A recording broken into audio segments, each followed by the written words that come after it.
नियति।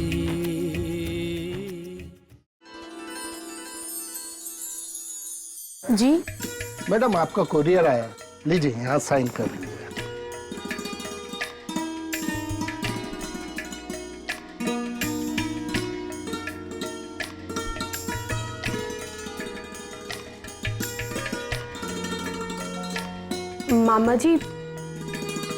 मामा जी ये कुरियर आपके लिए आया है।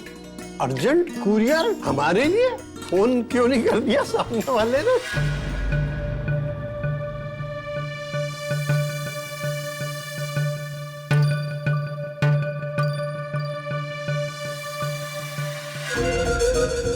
मौसी!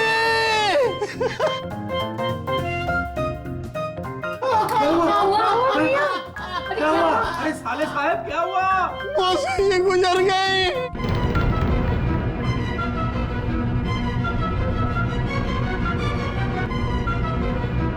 हे भगवान, मासी जी गुजर गई। भैया संभालो अपने आप को। बहना, आज तेरा ये मुंह बोला भाई सच में अनाथ हो गया मौसी के मर जाने से। भाई देखो, अब तो समय नष्ट नहीं करना चाहिए। आप तुरंत अपने गांव चले जाइए और जहां तक आपकी पैकिंग का सवाल है ना, हम सब आपकी पैकिंग करने में मदद करेंगे। मैं एक बात कहूँ जी, अब जिसे जाना था वो तो चली गई, अब हम वहाँ जाकर क्या करेंगे? और मुखाग्नि कौन देगा? हाँ, क्या बात कर रही हैं भाभी जी? मौसी का तो कोई बेटा ही नहीं है, तो यही देंगे ना मुखाग्नि। अब हमारे वहाँ पहुँचने तक कोई रुका थोड़ी ना रहेगा। अरे मगर जब तक हम जाएंगे तब तक तो वहाँ सब कुछ निपट जाएगा। हाँ भाई, वहाँ तो जो मौसी का जेवर है, जायदाद है, रुपया है, सोना चांदी सब कुछ बच चुका होगा तब तक। लेकिन इतनी जल्दी में टिकट कहाँ से मिलेगा? अरे उसकी चिंता आप मत कीजिए। अंबर बेटा, अपने मामा मामी के लिए आज ही 2 ट्रेन की टिकट बुक करा दे। मैं जाकर पैकिंग करती हूँ। हाँ, हाँ।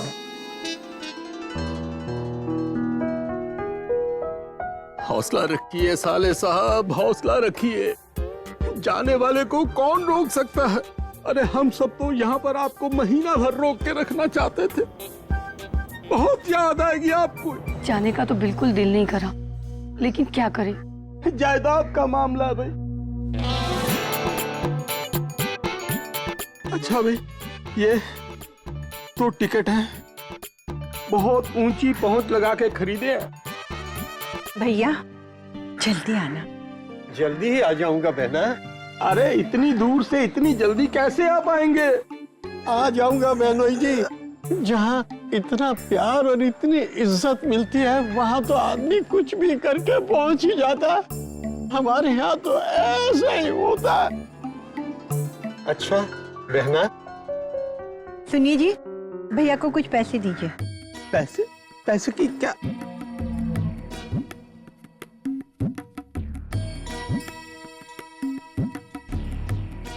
जाते जाते ये भी ले गया।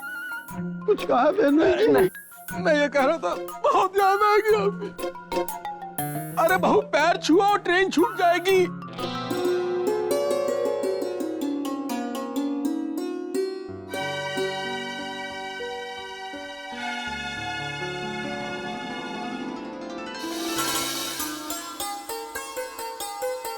बहू बेटा इधर आओ। अरे जल्दी आओ। क्या बात है बाबूजी? अरे बेटा, तू दरवाजे पे खड़ी हो जाना चौकीदारी करने के लिए। पर बात क्या है बाबूजी? अच्छा ये बताओ कि नए शादीशुदा लोग शादी के बाद कहाँ जाते हैं? हम तो टिकरी वाले गणेश जी के मंदिर गए थे बाबूजी, माथा टेकने। लो कर लो बात। अच्छा बेटा, इसके बारे में क्या कहती हो अगर हम अंबर और नियति दोनों को घूमने फिरने का एक सरप्राइज पैकेज दे दें? हाँ बाबूजी, ये तो बहुत अच्छा होगा। लेकिन क्या? लेकिन बाबूजी, हम लोगों के पास इस सरप्राइज पैकेज के लिए पैसे तो है ही नहीं, और माँ और मम्मी भी पैसे नहीं देगी। फिकर नॉट बच्चों, हम लोग अपना चंदा इकट्ठा करेंगे। मेरी जो 1 महीने की जेब खर्ची है ना बेटा, वो भी मैं इसमें डालूंगा, और पूरे महीने जो मेरा बाहर का खाना पीना है वो बंद। हाँ, तो मैं भी अपने पैसे लेकर आती हूँ। हाँ पापा, और मैं भी। तुलसी जग में दो बड़े, एक पैसा एक राम, राम नाम से मुक्ति हो, पैसे से सब काम, पैसे से सब काम। बाबूजी, ये मेरे पैसे मैंने बहुत पहले से जमा करके रखे थे। और ये मैंने अपने ट्रिप के लिए जमा किए थे, पर कोई बात नहीं। देखो रोहिणी बेटा, अब मुझे लगता है हमारे पास काफी पैसे इकट्ठे हो गए इस सरप्राइज पैकेज को खरीदने के लिए। और अगर थोड़ी सी पैसों की कमी हो भी गई ना, तो समीर और ऋषि से ले लेना, और समीर से अपनी प्लान के बारे में बताना। उसे कहना कि खबरदार अगर वो वाटर पार्क वाला पैकेज लेके आया, एक बढ़िया सा घूमने फिरने वाला पैकेज लेके आना, ठीक है? जी बाबूजी। तो आज रात हम ये सरप्राइज पैकेज देंगे, अंबर और नियति को देंगे। ये लो।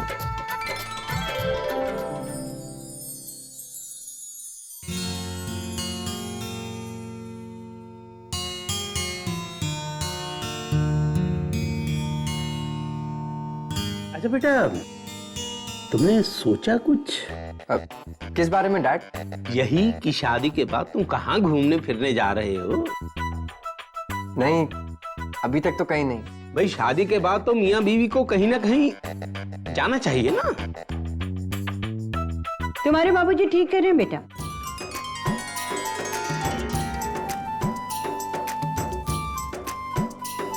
शादी के बाद तुम दोनों को कहीं घूम आना चाहिए। लेकिन हमने अभी तक कुछ प्लान नहीं किया। तुमने नहीं किया है, मैंने तो किया है। ये लो, ये गोवा के 2 टिकट हैं, 3 रातें और 2 दिन का हनीमून पैकेज। क्यों भाई, आप लोगों को क्या लगा मुझे इस बात की कोई परवाह ही नहीं है? तभी तो कोई कंट्रीब्यूशन नहीं लिया ना मुझसे। बात यह है कि दरअसल हम तुम्हें सरप्राइज देना चाहते थे, और उल्टा तुमने ही हमें सरप्राइज दे दिया कि दिल खुश हो गया देवयानी, दिल खुश हो गया। ओह भाभी, खुश हो जाइए, आप और भैया गोवा जा रहे हनीमून पे।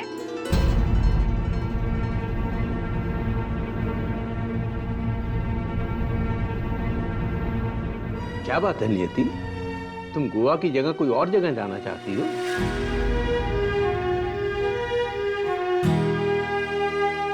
नहीं पापा, मैं तो अभी कहीं नहीं जा सकती।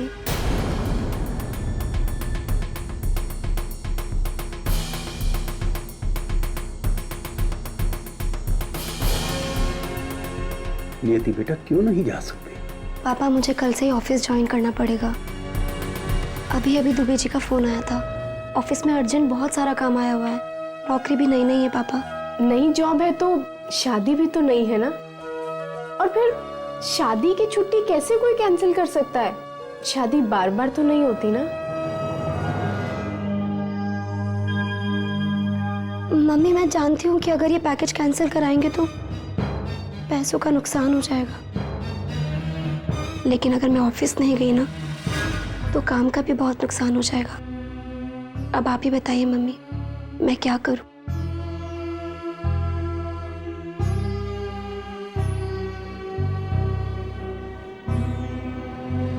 छोटी, तुम कुछ मत करो।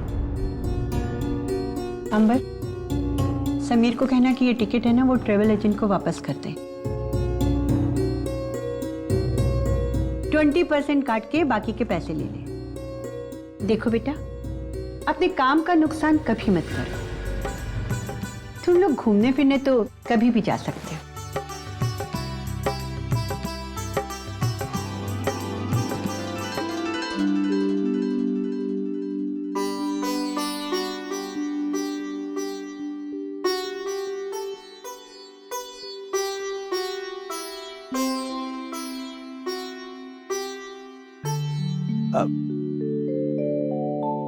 अब कह भी दीजिए ना जो आप कहना चाहते हैं। तुम नाराज तो नहीं हो ना? किस लिए? नियति ने शादी होती ऑफिस ज्वाइन कर लिया, इसीलिए। अरे नियति घर में रहती तो भी काम करती, और ऑफिस जाकर भी काम करेगी। घर का काम करने के लिए वैशाली और रोहिणी तो है ना। अब नियति ऑफिस में काम करेगी तो 4 पैसे घर में ही आएंगे ना। कोई पागल ही होगा जो घर आती लक्ष्मी को ठुकराएगा। और आपको तो पता है ना कि मुझे सिंसियरली काम करने वाले लोग अच्छे लगते हैं। पता नहीं तुम्हें पूरी तरह से समझने में मुझे और कितना वक्त लगेगा, लेकिन आज तो तुमने मुझे बिल्कुल हैरान कर दिया। हैरान होते रहिए आप भी ना।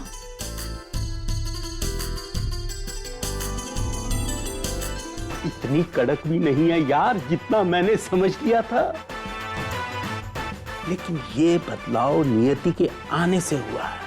मुझे पता था कि मेरा चैंप इस घर में आएगा तो कुछ ना कुछ बदलाव जरूर आएगा।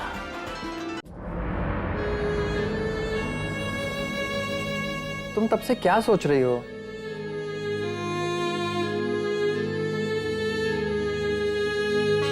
सबको बहुत बुरा लग रहा होगा ना, कितने प्यार से सबने प्लान बनाया था। अब मुझे कोई पसंद नहीं करेगा देखना। तुम भी।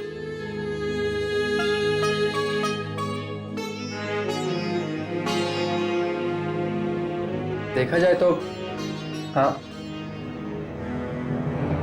पर एक्चुअली नहीं। लेकिन बाकी सब? बाकी सबको कोई प्रॉब्लम नहीं होगी।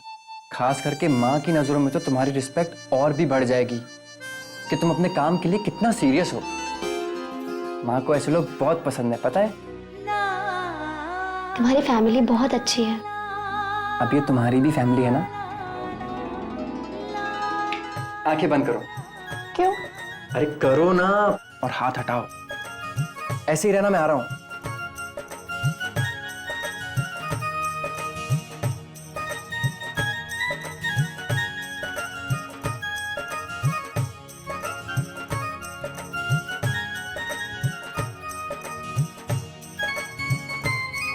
हाँ खोलो ना।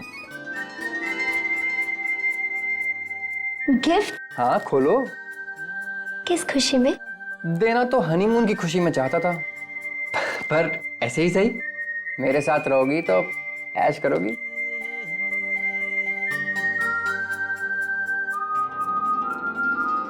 Mobile phone? अंबर, ये तो बहुत अच्छा मोबाइल है, लेकिन मैं इसे चलाऊंगी कैसे? मैं सिखाऊंगा ना। कब? जब तुम कहो। अभी? अभी? अभी।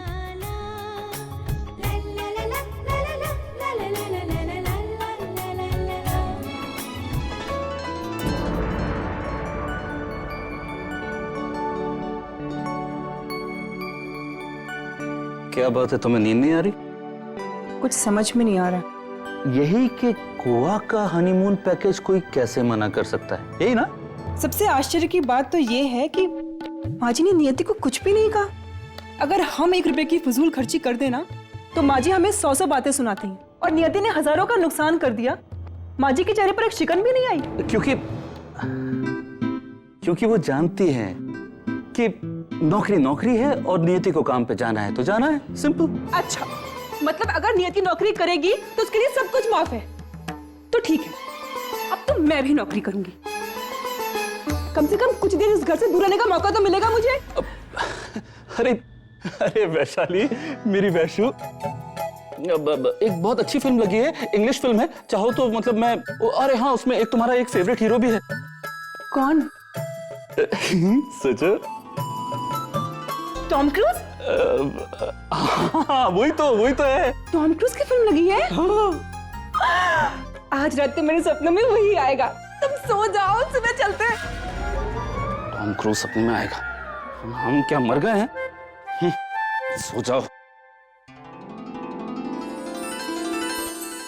8 बज गए, पता नहीं क्या क्या करूं, समझ में नहीं आता है। ये भी ठीक है। हाँ भाभी। अरे काम आरती भाभी, ये लो, आपके लिए मैं प्रसाद लेके आई। सुबह सुबह मंदिर? भाभी, कभी कभी मंदिर भी तो जाना चाहिए ना। प्रसाद लो। अरे कामनी, मंदिर तो रोज जाना चाहिए, पर अपने से कहाँ हो पाता है। चला डालिया, तू बैठ, मैं तेरे लिए चाय बनाती। बैठ बैठ।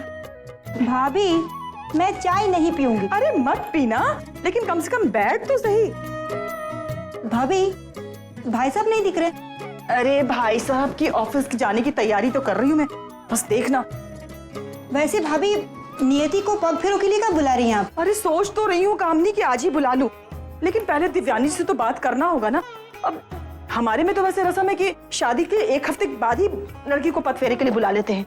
भाभी आजकल शादी के बाद तुरंत हनीमून के लिए चले जाते हैं, और आप है ना, देवजानी जी से बात करने से पहले नियति से बात कर लीजिए। ये तो बिल्कुल सही कह रही है। मैं 1 मिनट अभी नियति को फोन लगाती हूँ। हाँ 1 मिनट। हाँ अरे अंबर का नंबर।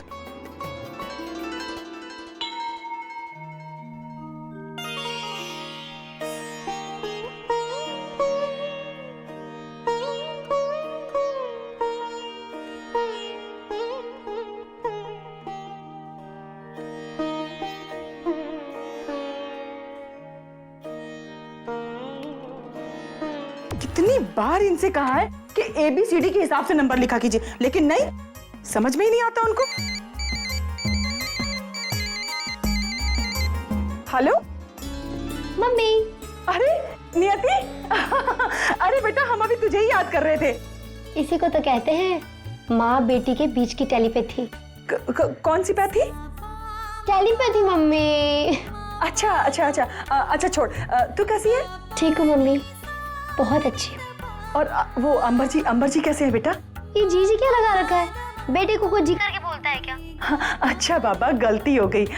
बता तो सही वो कैसे हैं? अच्छे हैं, इनफैक्ट सबसे अच्छे हैं। मम्मी आप सबके बहुत याद आ रही है। अरे तो अभी तो मिल रहे हैं ना बेटा पगफेरों पे, मैं इसीलिए तो तुझे फोन कर रही थी। मम्मी ये रस्म करना जरूरी है क्या?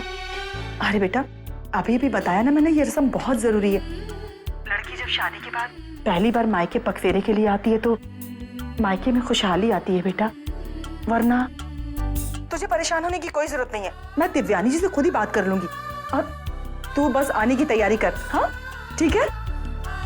ठीक है मम्मी।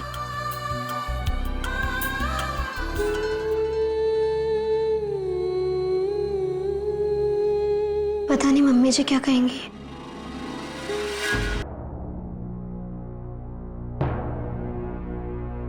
नहीं होगा आपसे पजल सॉल्व, रहने दो।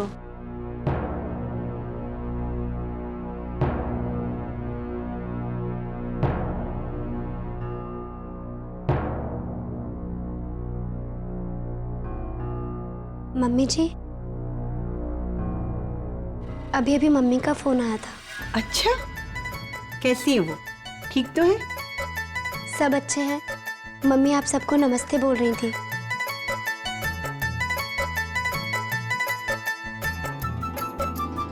मम्मी जी वो पूछ रही थी कि पग फेरे की रस्म कब करनी है। उन्होंने आपसे बात की थी कि ये रस्म 1 हफ्ते के अंदर ही होनी होती है। अरे हाँ, उनसे फोन पर बात हुई थी, मेरे दिमाग से ये बात निकल गई। कोई बात नहीं, पग फेरे के लिए कभी भी चली जाना, जिस दिन तुम्हें ऑफिस से छुट्टी मिल जाए। हाँ मम्मी जी, लेकिन मम्मी कह रही थी कि मुझे कल ही जाना पड़ेगा इस रस्म के लिए।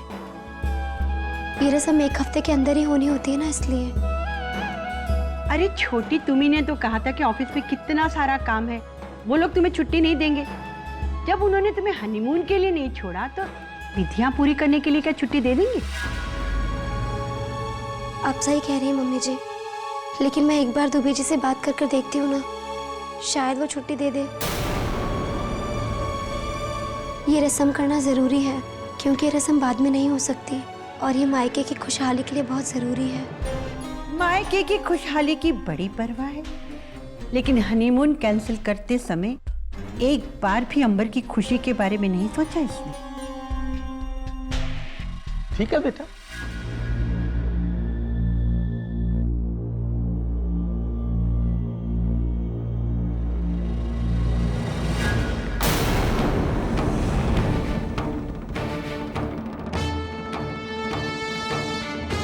ये ठीक नहीं है।